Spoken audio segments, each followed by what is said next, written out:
Praise the lord. దేవుని పరిశుద్ధ నామమునకు మహిమ కలుగును గాక. సంఖ్యాకాండము 14వ అధ్యాయము 8వ వచనములో ఉన్నటువంటి లేఖన భాగాన్ని అందరం కలిసి చదువుకుందాం. సంఖ్యాకాండము 14వ అధ్యాయము 8వ వచనం. యెహోవా మనయందు ఆనందించిన ఎడల ఆ దేశములో మనలను చేర్చి దాన్ని మనకు ఇచ్చును.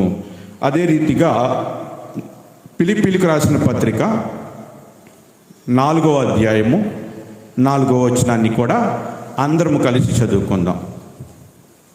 ఫిలిప్పీలకు రాసిన పత్రిక 4వ అధ్యాయము 4వ వచనం.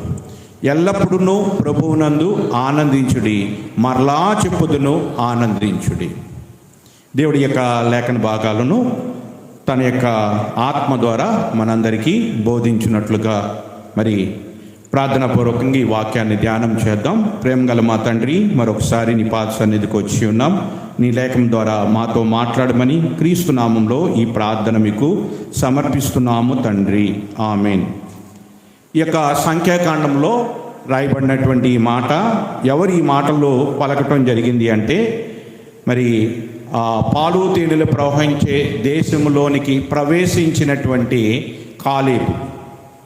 ఇశ్రాయేలు ఐగుప్తులో నుండి బయలుదేరి వస్తూ ఉన్నప్పుడు వారు కనాను దేశపు అంచులోనికి వచ్చారు.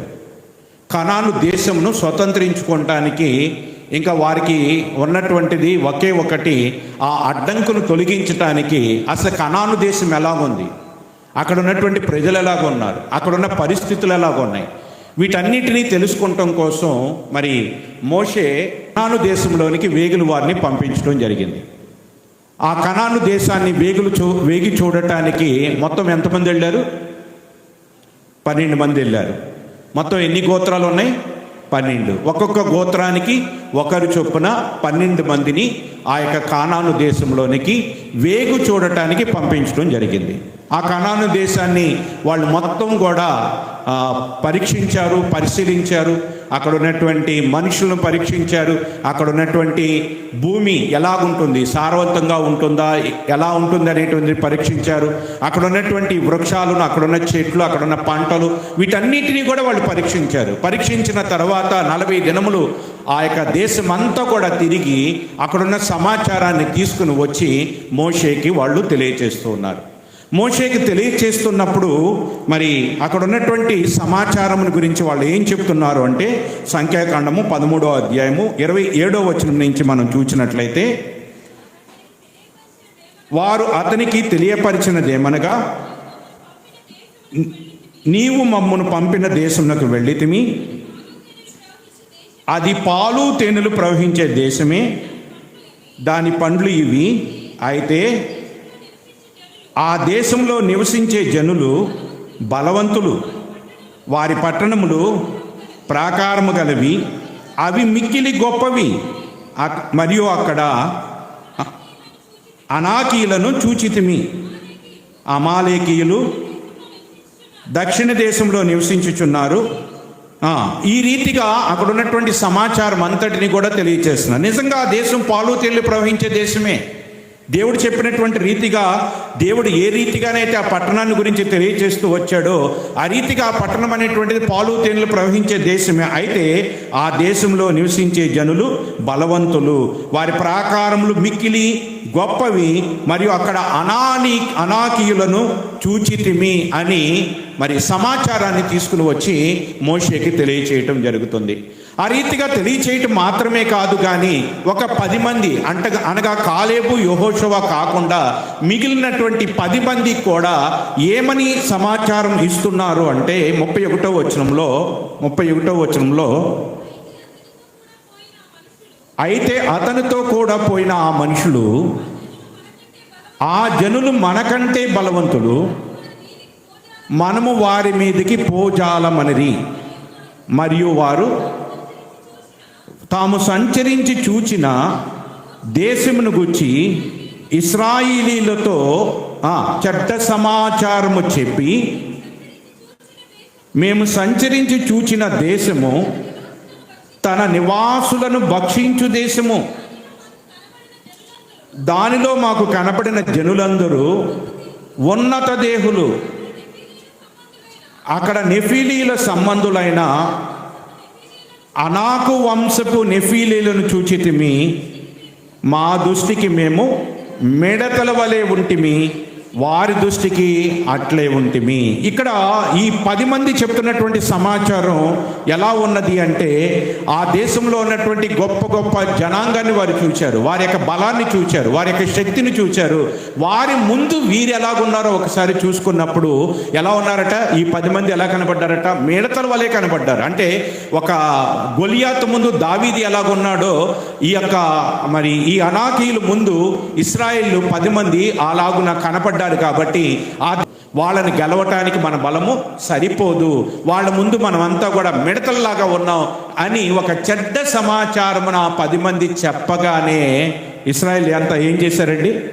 14వ అధ్యాయము 1వ వచనంలో, అప్పుడు ఆ సర్వ సమాజము ఎలుగెత్తి కేకలు వేసి, ప్రజలు ఆ రాత్రి ఎలుగెత్తి ఏడ్చారు. చెడ్డ సమాచారం విన్నగానే ఇశ్రాయేల్ యొక్క హృదయాలంతా కృంగిపోయినాయి. ఇశ్రాయేల్ అందరూ కూడా ఎలుగెత్తి ఏడ్చారు. అంతేకాదు, ఆ యొక్క సమయంలో మోషే మీద తిరుగుబాటు చేసి తిరిగి ఐగుప్తులోనికి వెళ్ళిపోవాలనేటువంటి ఆలోచనతో ఒక నాయకుడిని తమ కోసం ఏర్పాటు చేసుకుంటానికి వాళ్ళు సిద్ధపడ్డారు. అటువంటి పరిస్థితుల్లో మరి అక్కడ మిగిలినటువంటి ఇద్దరు, ఒకరు యెహోషువ, మరొకళ్ళు కాలేబు, వీరి ఇరువురు కూడా ఏమని తెలియచేస్తున్నారు అంటే చూడండి ఒకసారి 6వ వచనంలో, అప్పుడు దేశమును సంచరించి చూచిన వారిలో నుండున నూను కుమారుడగు యెహోషువయు యెఫున్నె కుమారుడగు కాలేబును బట్టలు చింపుకొని ఇశ్రాయేలు సర్వ సమాజముతో, మేము సంచరించి చూచిన దేశము మిక్కిలి మంచి దేశము, యెహోవా మనయందు ఆనందించిన ఎడల ఆ దేశములో మనలను చేర్చి దానిని మనకు ఇచ్చును. అది పాలు తేనెలు ప్రవహించే దేశము. మెట్టుకు మీరు యెహోవా మీద తిరగబడుకుడి, ఆ దేశ ప్రజలకు భయపడకుడి. వారు మనకు ఆహారమగుదురు, వారి నీడ వారి మీద నుండి తొలగిపోయిను. యెహోవా మనకు తోడై ఉన్నాడు, వారికి భయపడకురి. ఏమంటున్నారండి వీళ్ళు? 10 మంది చెప్పినటువంటి మాట కొన్ని లక్షల మంది యొక్క మనసులను ఏం చేసింది? నీరుగార్చింది. వారికి ఉన్న ధైర్యాన్ని కోల్పోయేటట్టుగా చేసింది, వారు తిరుగుబాటు చేసేటట్టుగా చేసింది. ఆ రీతిగా వారు చెప్పినటువంటి 10 మంది చెప్పినటువంటి చెడ్డ సమాచారమును బట్టి ఇశ్రాయేల్ అందరూ కూడా ఆ దేశానికి వెళతామో, దేశాన్ని స్వతంత్రించుకుంటామో అనేటువంటి ఆశను వాళ్ళు వదిలిపెట్టారు. వాళ్ళు ఏడ్చి మోషే మీద తిరుగుబాటు చేసి తిరిగి ఐగుప్తుకు వెళ్ళిపోవాలని అనుకుంటున్నప్పుడు అక్కడ ఉన్నటువంటి మిగిలినటువంటి ఇద్దరు ఏమని తెలియచేస్తున్నారంటే, నిజమే ఆ దేశము పాలు తేనెలు ప్రవహించేది, అక్కడ ఉన్నటువంటి జనులు బలవంతులే, అయితే వారి కంటే మన దేవుడు బలవంతుడు, వారి యొక్క నీడ వారి మీద నుండి తొలగిపోయింది, దేవుడు వారి మీద విజయాన్ని మనకి ఇస్తాడు అని దేవుని శక్తిని గురించి, దేవుని యొక్క బలమును గురించి, దేవుడు తమకు చేయబోతున్న కార్యమును గురించి వారికి తెలియచేసినప్పుడు ఆ ఇరువురు చెప్పినటువంటి మాటను బట్టి ఇశ్రాయేలు ఏం చేశారు చూడండి. ఏం చేశారు? సర్వ సమాజము వారిని రాళ్లతో కొట్టి చంపాలంది. ఏం తప్పు చెప్పారండి వీళ్ళు? ఏం తప్పు చెప్పారు? సర్వ సమాజం ఏం చేసిందట?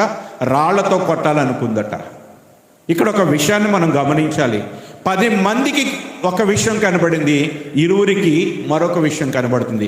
ఈ 12 మంది కూడా కలిసే వెళ్ళారు, 12 మంది కూడా కలిసే దేశాన్ని సంచరించారు, 12 మంది అక్కడ ఉన్నటువంటి పరిస్థితులన్నిటి మీద అవగాహన కలిగి ఉన్నారు. అయితే 10 మంది అక్కడ ఉన్నటువంటి పరిస్థితులను చూచిన విధానం వేరు, ఈ ఇరువురు చూచిన విధానం వేరు. ఈ ఇరువురు అక్కడ ఉన్నటువంటి పరిస్థితులను చూచారు, ఆ పరిస్థితులకు మీద, ఆ పరిస్థితులు అంటే అక్కడ ఉన్నటువంటి మనుషుల మీద బలవంతుడైనటువంటి దేవుణ్ణి చూస్తున్నారు. ఆ యొక్క ఉన్నటువంటి శత్రువుల కంటే బలము ఉన్నటువంటి దేవుని బలాన్ని చూస్తున్నారు. వీళ్ళు ఎవరిని చూస్తున్నారు? ఆ యొక్క మనుషులను చూస్తున్నారు, ఆ మనుషుల యొక్క బలాన్ని చూస్తూ ఉన్నారు. ఆ మనుషుల యొక్క బలాన్ని చూచి వీళ్ళు ఏమైపోయారు? బలహీనులు అయిపోయారు. వీళ్ళు దేన్ని చూశారు? దేవుని శక్తిని చూశారు. దేవుని శక్తిని వీళ్ళు అనుభవించారు. కారణం ఏమిటంటే ఫరోతో యుద్ధం చేస్తున్నప్పుడు దేవుని శక్తిని వీళ్ళు అనుభవించారు. ఎర్ర సముద్రం 2 పాయలుగా చీల్చుచున్నప్పుడు దేవుని శక్తిని వీరు దగ్గరుండి చూశారు. ఆకాశం నుండి మన్నా కురిపిస్తున్నప్పుడు, ఆయన అగ్నిస్తంభమును వారికి తోడుగా ఉంచుతూ ఉన్నప్పుడు, వాటన్నిటిలో కూడా దేవుని శక్తిని వీరు చూస్తూ వచ్చారు. దేవుని శక్తిని వీళ్ళు అనుభవిస్తూ వచ్చారు. అందుచేత అక్కడ ఉన్నటువంటి శత్రువులకు భయపడలేదు. ఎర్ర సముద్రము కంటే వీళ్ళు గొప్పవాళ్ళ, ఫరో సైన్యము కంటే వీళ్ళు గొప్పవాళ్ళ అని వాళ్ళు దేవుని శక్తిని బట్టి ధైర్యముగా ఉన్నారు. కానీ వీళ్ళు అక్కడ ఉన్నటువంటి మనుషులను చూచి దేవుని శక్తిని చూడక వీళ్ళు ఏమైపోయారు? బలహీనులైపోయారు. చూచింది ఒకటే, కానీ వాళ్ళ యొక్క హృదయంలో ఈ పరిస్థితుల మీద వచ్చినటువంటి ఆలోచన మాత్రం వ్యతిరేకంగా ఉన్నది. ఒకళ్ళేమో అక్కడ ఉన్నటువంటి వాళ్ళ చేతిలో ఓడిపోతామంటున్నారు, ఇంకొకళ్ళేమో వాళ్ళ మీద దేవుడు మనకి విజయాన్ని ఇస్తారని తెలియచేస్తూ ఉన్నారు. ఇక్కడ ఒక విషయాన్ని యెహోషువ చెప్పినటువంటి మాటను ఈ సందర్భంలో జ్ఞాపకం చేసుకోవాలి. ఏమిటి ఆ మాట అంటే 8వ వచనంలో మనం ఇందాక చదువుకున్నటువంటిది, యెహోవా మన యందు ఆనందించిన ఎడల, ఆ యొక్క దేశాన్ని, ఆ కనాను దేశాన్ని దేవుడు మనకివ్వాలి అంటే ఏం చేయాలి? దేవుడు మన యందు ఆనందించాలి. మనం ఎప్పుడు ఏ వాక్యాన్ని ధ్యానం చేస్తూ ఉంటాం? ఫిలిప్పీ పత్రిక 4:4లో ఆనందించుడి, ప్రభువునందు ఆనందించుడి, మరలా చెప్పుదును ఆనందించుడి. ప్రభువునందు మనం ఆనందించడానికి ఇష్టపడుతున్నాం, కానీ ప్రభువు మన యందు ఆనందపడుతున్నాడా? ప్రభు మన యందు ఆనందపడితేనే మన శత్రువు మీద మన విజయం. ప్రభు మన యందు ఆనందపడితేనే ఆ పాలు తేనెలు ప్రవహించే దేశం వీరికి అనుగ్రహించబడుతుంది. ఈరోజు మరి కంబైన్డ్ యూత్ మీటింగ్లో మరి యూత్గా ఉన్నటువంటి వారు మరి వాళ్ళ ముందు వాళ్ళ యొక్క జీవితంలో, వాళ్ళ యొక్క మరి శారీరక జీవితమే కావచ్చు, అది ఆత్మీయ జీవితమే కావచ్చు, వారు ఎదగాలనుకుంటున్నప్పుడు వారి ముందు అనేక సవాళ్ళు ఉంటాయి. ఇవాళ నీట్ ఎగ్జామ్ రాస్తున్నారు చాలామంది. మరి నీట్ ఎగ్జామ్లో పర్ఫార్మెన్స్ సరిగా చేయకపోతే ఎలా ఉంటుంది? అదొక సవాళ్ళు వారికి. అట్లనే జేఈ అనేటువంటిది, అట్లనే ఇంకా హయ్యర్ స్టడీస్కి వెళ్ళాలనుకునేటువంటి వాళ్ళు, ఇంకా ఉద్యోగంలో మంచి ఉద్యోగాన్ని సంపాదించాలని అనుకునేటువంటి వాళ్ళు, మరి ఈ రకంగా జీవితంలో ఎదగాలి, మంచి స్థాయిలో మనం ఉండాలి, మంచి ఉద్యోగాన్ని సంపాదించాలి, మంచిగా మనం ఉండాలి, ఆశీర్వదింపబడినటువంటి వారంగా మనం ఉండాలి అని అనుకుంటున్నప్పుడు ఆ ఆశీర్వాద ఫలాన్ని మనం పొందాలి అంటే, నీవు అనుకున్నటువంటి స్థాయిలో నీవు ఉండాలంటే ఏం చేయాలి? దేవుడు నీ యందు ఆనందించాలి. దేవుడు నీ యందు ఆనందిస్తేనే నీవు కోరుకున్నటువంటి ఉన్నతమైన స్థితిలోకి నువ్వు వెళ్ళగలుగుతావు. దేవుడు నీ యందు ఆనందించాలి అంటే నీలో ఈ కాలేబు యెహోషువలకు ఉన్నటువంటి నమ్మకం ఉండాలి. కాలేబు యెహోషువలు వారి ఎదుటున్నటువంటి మనుషులు బలవంతులే కావచ్చు, వారి శక్తివంతులే కావచ్చు, వారి బలం ముందు వీరి బలం చాలకపోవచ్చు, వారి జ్ఞానం ముందు వీరి జ్ఞానం చాలకపోవచ్చు, వారి ఎదుట వీళ్ళు మిడతల వలె ఉండొచ్చు, కానీ వీళ్ళకున్న ధైర్యం ఏమిటంటే యెహోవా నా బలము, దేవుడే నా బలం, దేవుడు నా పక్షముగా ఉండగా నాకు అపజయము రాదు అనేటువంటి ఒక నమ్మకం. మరి యవనస్తులుగా మీకున్నటువంటి ఛాలెంజెస్ ఏవైతే ఉన్నాయో, అవి మీ స్టడీస్ కావచ్చు, మీ జాబ్స్ కావచ్చు, మరి ఏదైనా కావచ్చు, వాటిని ఫేస్ చేయాల్సిన పరిస్థితి వచ్చినప్పుడు మీరు ఈ రీతిగానే, వాళ్ళు మాత్రమే కాదండి, మనందరము కూడా మన జీవితాల్లో సవాల్ లేనటువంటిది, మన ముందు ఛాలెంజెస్ లేనటువంటి జీవితం ఎవరికీ లేదు. ప్రతి దినము కూడా మనము పోరాడవలసినటువంటి వారమే. భక్తుడైన యోబు అంటాడు, భూమి మీద మానవుల కాలము యుద్ధ కాలము కాదా? దావీదు అంటాడు, ఆయన నా చేతులకు యుద్ధము, నా వేళ్లకు పోరాటాన్ని నేర్పువాడై ఉన్నాడు. కాబట్టి ఈ భూమి మీద మానవుని యొక్క జీవితం యుద్ధకాలం. ఈ పోరాటంలో, ఈ యుద్ధంలో విజయం సాధించాలంటే మనకు దేవుని యొక్క సహాయం. దేవుడు మన యందు ఆనందిస్తున్నాడా? దేవుడు మన యందు ఆనందిస్తేనే మనం అనుకున్నటువంటి ఉన్నత స్థితిలోనికి వెళ్ళగలుగుతాం. ఈ యొక్క ఇశ్రాయేలు ఐగుప్తులో నుండి ఎంతమంది బయలుదేరి వచ్చారు? కాల్బలం ఎంతమంది వచ్చారు? 6 లక్షల మంది. కాల్బలం అంటే యుద్ధం చేసేవాళ్ళు. మరి ఐగుప్తులో నుంచి బయలుదేరి వచ్చిన 6 లక్షల్లో కనానుకి ఎంతమంది చేరారు? వాళ్ళిద్దరు ఎవరు? యెహోషువ, కాలేబు. ఎందుకు వీళ్ళు మాత్రమే కనానికి వెళ్ళారు? వీళ్ళ యందు దేవుడు ఆనందించువాడై ఉన్నాడు. వీరిని బట్టి దేవుడు ఆనందించేవాడుగా ఉన్నాడు. కారణం ఏమిటంటే వీళ్ళు మనుషులను చూడరు, మనుషుల యొక్క శక్తిని చూడరు, మనుషుల యొక్క బలాన్ని చూడరు. వీళ్ళు చూసేది ఏమిటంటే సర్వశక్తిమంతుడైన దేవుణ్ణి చూస్తాడు. సర్వశక్తిమంతుడైన దేవుణ్ణి చూచేటువంటి వారిని బట్టి దేవుడు ఆనందించువాడై ఉన్నాడు. వీరిని బట్టి దేవుడు ఆనందించాడు. వీరి సమాచారమును బట్టి దేవుడు ఆనందించాడు. వీళ్ళు చెప్పిన మాటను బట్టి దేవుడు ఆనందించాడు. కారణం ఏమిటంటే దేవుని శక్తిని ఎరిగినటువంటి వారు. అందును బట్టి వీరిని బట్టి ఆనందించాడు. అందును బట్టి వీరికి పాలు తేనెలు ప్రవహించే దేశాన్ని దేవుడు అనుగ్రహించాడు. ఈరోజు శరీరపరంగా ఉన్నటువంటి సవాళ్ళు, అది చదువు కావచ్చు, ఎగ్జామ్స్, కాంపిటేటివ్ ఎగ్జామ్స్ కావచ్చు, మరి ఏదైనా కావచ్చు, ఆ సవాళ్ళను ఎదుర్కొని నిలబడాలి, వాటిలో విజయాన్ని సాధించాలి అంటే కాలేబు యెహోషువల యందు దేవుడు ఆనందించినట్లుగా మన యందు కూడా దేవుడు ఆనందించాలి. మన యందు దేవుడు ఆనందిస్తేనే మనం పరలోకాన్ని చేరగలుగుతాం. మన యందు దేవుడు ఆనందిస్తేనే మన ఎదుట ఉన్నటువంటి యుద్ధంలో మనం విజయాన్ని సాధించగలుగుతాం. కాబట్టి మీరు అనుకున్నటువంటి స్థితిలో మీరు ఉండాలని ఆశపడుతున్నారు. అయితే మీరు మీ యొక్క ఆశను, మీ కోరికను నెరవేర్చుకోవాలి అంటే మీరు మొట్టమొదటిగా దేవుని దగ్గరికి వెళ్ళి దేవునికి మిమ్మల్ని మీరు సరౌండ్ చేసుకోవాలి. దేవుణ్ణి మీ యందు ఆనందించినట్లుగా మీ యొక్క ప్రవక్తనను, మన యొక్క ప్రవక్తనను మనం ఉంచుకున్నట్లయితే దేవుడు మన యందు ఆనందిస్తే మనకు అక్కరగా ఉన్నదేదో అది దేవుడు తగిన కాలమందు మనకి అనుగ్రహిస్తాడు. ఇంకా మీరు ఈ లేఖనాలను ఇంకా లోతుగా ధ్యానం చేయాలి అంటే పరిశుద్ధ గ్రంథంలో ఎవరెవరిని బట్టి దేవుడు ఆనందించాడు, ఆనందించినటువంటి వారి జీవితాలు ఎక్కడి నుంచి స్టార్ట్ అయినాయి, ఎక్కడికి వెళ్ళినాయి, ఒకసారి మీరు వాళ్ళని కానీ ఆదర్శంగా తీసుకుంటే వారికి మాత్రమే కాదు, ఆ వారి వలె మనము కూడా ఆ రీతిగా ఉంటే మన జీవితాల్లో కూడా మనం అనుకున్నటువంటి స్థాయిలోకి దేవుడు మనల్ని తీసుకుని వెళతాడు. ఎవరెవరు ఒక యవనస్తుల గురించి చెప్పండి. దేవుడు ఇదిగో ఈ యవనస్తుడిని బట్టి ఆనందించాడు, ఈ యవనరాలను బట్టి ఆనందించాడు. ఒక వ్యక్తిని చెప్పండి. ఎవరు? ఎక్కడి నుంచి ఆరంభమైంది అతని జీవితం? గుంటలో నుండి అతని జీవితం ఆరంభమైంది. తన అన్నలను నమ్మి వాళ్ళ దగ్గరికి వెళితే వాళ్ళు ఏం చేశారు? గుంటలో పడేశారు. గుంటలో పడేసినటువంటి జీవితం ఎక్కడికి వెళ్ళింది? ఐగుప్తు సింహాసనానికి వెళ్ళింది. కారణం యోసేపు నందు దేవుడు ఆనందించాడు. యోసేపు గురించి దేవుడు ఏమంటున్నాడు? యోసేపు ఫలించడి కొమ్మ. ఎక్కడ ఫలించాడు? ఎక్కడ ఫలించాడు? అన్య దేశంలో ఫలించాడు. ఎలా ఫలించాడు? యోసేపు తల్లి ఉన్నదా? యోసేపుకు తల్లి ఉన్నదా? చనిపోయింది.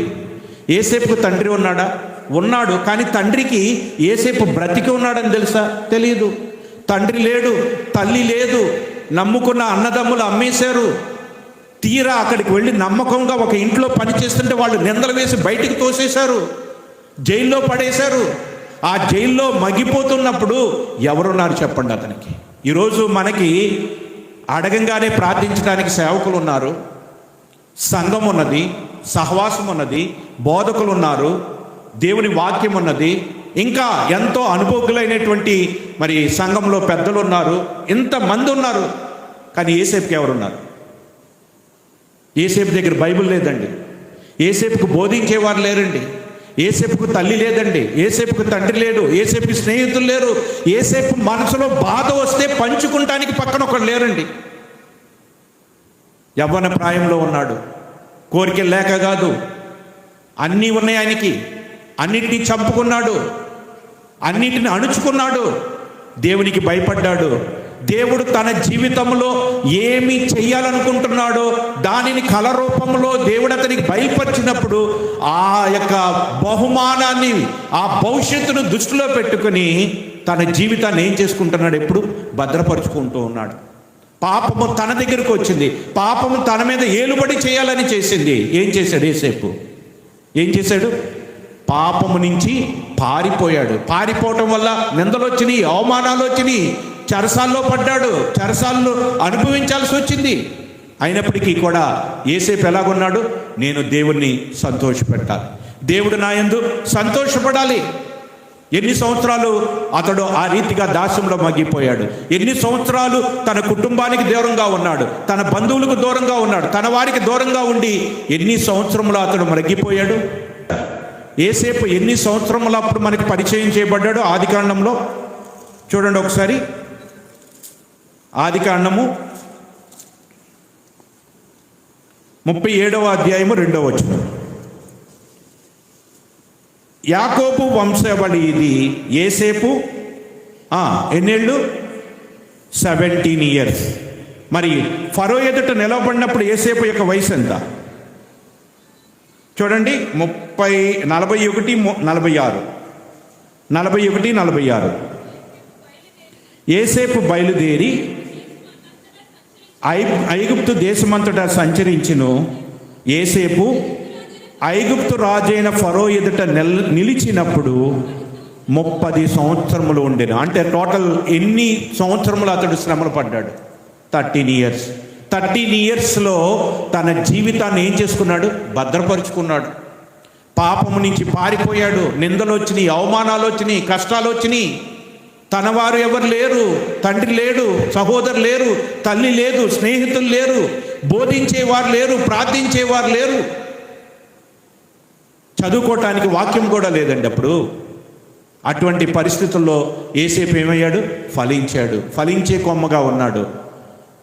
తద్వారా యేసేపుని తీసుకెళ్ళి ఎక్కడ పెట్టాడు? ఆయన ఐగుప్తు సింహాసనం మీద కూర్చోబెట్టాడు.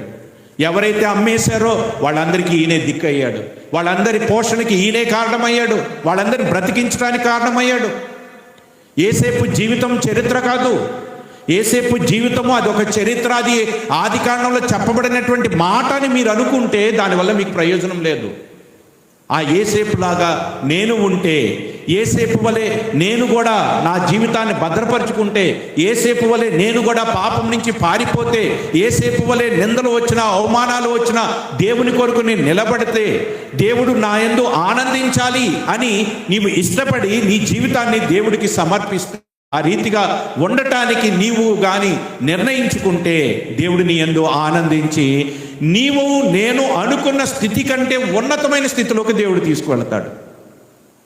ఇందులో ఎటువంటి సందేహం లేదండి. నమ్ముతున్నారా ఈ మాట? ఖచ్చితంగా నమ్ముతున్నారా? బళ్ళారి నుంచి ఆంధ్రాకు వచ్చినప్పుడు నేను యాక్చువల్గా ఆంధ్రాలో అంటే అవుట్ స్టేషన్లో అంత కంఫర్టబుల్గా ఉండట్లేదు. అంత అంటే మనకి సహవాసం ఒకటి సరిగా లేకపోవడం, రెండవది అక్కడ మనకి ఇంకా బంధువులు ఉండరు, ఎవరు ఉండరు, అందరినీ విడిచి దూరంగా ఉండటాన్ని బట్టి మరి శాలరీని డిక్రిమెంట్తోనే వైజాగ్ రావటం జరిగింది. వైజాగ్ వచ్చిన తర్వాత అనుకున్న పరిస్థితులు అక్కడి నుంచి మళ్ళీ విజయవాడకు రావాల్సి వచ్చింది. అయితే ఇక్కడికి వచ్చినప్పుడు మళ్ళీ మంచి శాలరీకే వచ్చాను. వచ్చినా కానీ ఇక్కడ ఒక 5-6 నెలలు చేసిన తర్వాత మళ్ళీ ఇక్కడ ఉన్న కొన్ని పరిస్థితులను బట్టి అక్కడి నుంచి ఎగ్జిట్ అవ్వాల్సి వచ్చింది. ఎగ్జిట్ అయిన తర్వాత ఇంకా ఏ జాబ్కి వెళ్లకుండా ముందుగా దేవుని దగ్గర నన్ను నేను సెట్ చేసుకుంటానికి దేవుడు నాకు అనుమతిస్తూ వచ్చాడు. అసలు ఏ ఇంటర్వ్యూకి కూడా నేను అటెండ్ కాలేదు. చుట్టుపక్కల ఎన్నో కాలేజీలు ఉన్నాయి మనకి ఇక్కడే. వెళితే అయిపోతుంది పని, కానీ వెళ్ళనివ్వట్లేదు. ఎందుకంటే దేవునితో నాకున్న బంధము కొంత వీక్ అయిపోయింది. ఆ బంధాన్ని బలపరుచుకోవటానికి, ఆ దేవునితో ఉన్నటువంటి సంబంధాన్ని వృద్ధి చెందించుకోవటానికి దాదాపు 3-4 నెలలు ఏ జాబ్లో జాయిన్ అవ్వకుండా ఖాళీగా ఉంటూ, మరి అదే సందర్భంలో సియోను పరిచయం అయ్యి సియోనికి రావటం, సియోను ద్వారా సహవాసము ద్వారా మరలా దేవునితో నేను గడపటం, దేవునితో అంటగట్టబడటం, దేవునితో సత్సంబంధాన్ని కలిగి ఉండటం, అలా చేస్తున్నప్పుడు నాకు దేవుడు ముందుగానే బయలుపరిచాడు. నేను ఒకటే అనుకున్నా, నేను ఎవరి దగ్గరికి వెళ్ళను, ఎవరిని జాబు నేను అడగను. ప్రభువా నీ చిత్తమైతే నాకు వాళ్ళ నుంచి కాల్ వచ్చేటట్టుగా చేయమంటే అనుకోనేటువంటి రీతిగా మా యొక్క కొలీగ్ ఒక అతను ఫోన్ చేసి వెంటనే మరి అక్కడ జాబ్ ఉందని చెప్పటం, అంతకుముందే దేవుడు ఎంత శాలరీకి మళ్ళా వెళ్ళాలి అనేటువంటి విషయంలో కూడా నాకు క్లారిటీ ఇచ్చారు. అనుకున్నటువంటి రీతిగానే వాళ్ళు ఫోన్ చేయటం, వెళ్ళటం, అక్కడ వెంటనే హాఫ్ డేలో మొత్తం పని అయిపోవటం. అయితే నేను జాయిన్ అయినటువంటి జాబ్ మళ్ళీ డిక్రిమెంట్కి వెళ్ళి జాయిన్ అయ్యాను మళ్ళీ. ఎందుకంటే పరిచర్య కోసం ఇక్కడ ఉండాలనేటువంటి పరిస్థితులను బట్టి ఆడికి వెళ్ళాను. కానీ డిక్రిమెంట్లో శాలరీ పడుతున్న ప్రతి నెల నాకు ఆనందం కంటే దుఃఖం ఎక్కువ ఉండేది. అందరూనేమో ఇంక్రిమెంట్కి వెళ్తుంటే నేనేంటి డిక్రిమెంట్కి వస్తున్నానని. అక్కడి నుంచి ఇక్కడికి 20,000 అంటే 15,000 డిక్రిమెంట్కి వచ్చేది.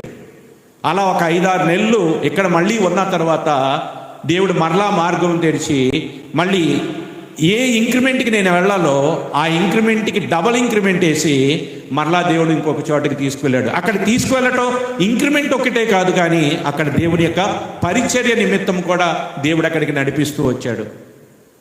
చెప్పాలంటే 1 ఇయర్లోనే 8 lakhs ఇంక్రిమెంట్.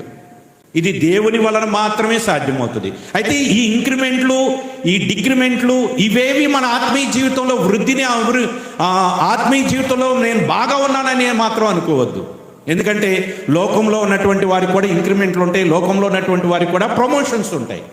ఒకరి కలిమి విస్తరించుట అది వారి జీవానికి ఏమాత్రము కూడా మూలం కాదు.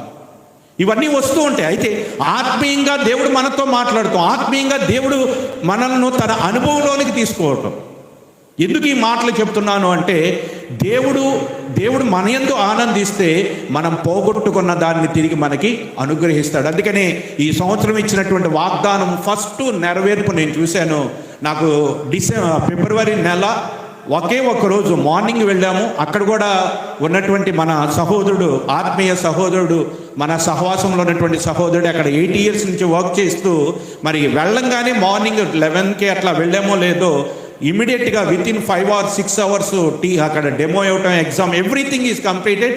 వితిన్ 6 hours కన్ఫామ్ చేసి మళ్ళీ వాళ్ళు పంపించారు. కానీ ఈ మాటలు చెప్తున్నాను అంటే దేవుడు మన యందు ఆనందిస్తే దేవుడు మనము అనుకున్న దానికంటే ఉన్నతమైనటువంటి స్థితిలోనికి దేవుడు తీసుకుని వెళతాడు.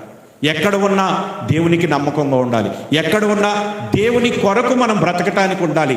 దేవుడు మనకి ఇస్తున్నాడు అంటే దాని అర్థం ఏమిటంటే మన నుంచి ఏదో ఆశిస్తూ ఉన్నాడు. ఏం ఆశిస్తాడు మన నుంచి చెప్పండి? మన నుంచి ఏం ఆశిస్తాడు?